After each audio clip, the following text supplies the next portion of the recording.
Welkom by ons week van Pinkster in jou huis. Ons gaan elke aand die week om 6:00 gaan ons 'n video oplaai op YouTube en op ons WhatsApp groepe deel, waarin ons jou gaan help om as 'n gesin om die eetkamertafel of kombuistafel of in jou leefarea iets te vier van die werking en die krag van die Heilige Gees.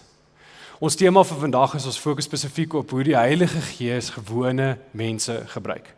Ons sien in Handelinge 2 hoe die Heilige Gees gewone mense se lewens verander. Die disippels was nie beroemde leiers of perfekte mense nie, hulle was doodgewone mense met doodgewone probleme en uitdagings. Maar toe die Heilige Gees oor hulle gekom het, het God hulle gebruik op buitengewone maniere. God neem gewone mense en doen buitengewone dinge deur hulle. Die krag lê nie in mens self nie, maar in die Heilige Gees wat deur hulle werk. Die boodskap van Pinkster is dat God nie net spesiale mense gebruik nie, hy werk deur mense wat bereid is om oop, gehoorsaam en beskikbaar te wees. Die Heilige Gees verander vrees en moed, gewone mense in getuie, huise in plekke van geloof en alledaagse lewens in getuienis van God se teenwoordigheid. Die Nuwe Testament is vol van voorbeelde van wat God gewone mense gebruik en bo-natuurlike en buitengewone dinge deur hulle doen. Petrus, 'n gewone visserman wat bang was, wat Jesus verloon het. Na Pinkster vat hy die vrymoedigheid en hy preek 'n boodskap wat 3000 mense tot bekering kom.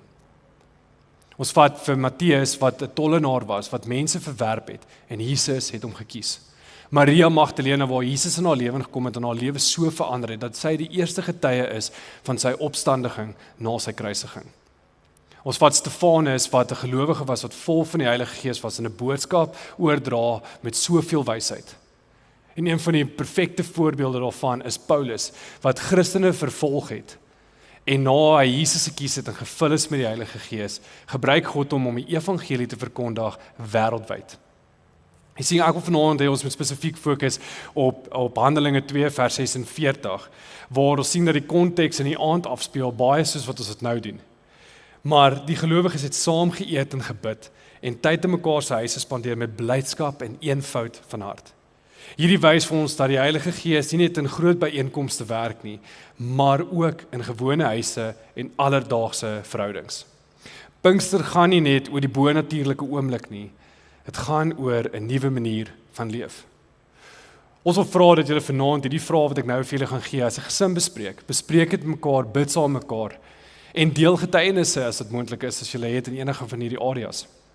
Hier is die vraag: hoekom dink jy gebruik God dikwels gewone mense? Waar voel jy dalk onvoldoende vir God om jou te gebruik? Hoe kan jou huis 'n plek wees waar die Heilige Gees werk? En watter verandering wil jy hê moet die Gees in jou lewe bring? Die praktiese uitdaging is om hierdie vrae te deel met mekaar en mekaar te vra en te beantwoord. Maar selfs ook om vanaand te bid en net te sê, Here, dankie dat U ons gebruik net soos ons is. Ek wil vra om een praktiese manier hierdie week te kies om soos Jesus lief te hê en dit toe te pas in julle huise of in julle gemeenskap. Ek sluit af met die volgende. Die boodskap van Pinkster is hoopvol. God wag nie vir perfekte mense nie. Hy vul gewone mense met sy Gees en gebruik hulle om hoop, vreugde en liefde na ander te bring. Mag hierdie week vir julle 'n fantastiese week wees en mag julle 'n nabyheid van God ervaar soos nog nooit tevore nie. Die Here seën julle.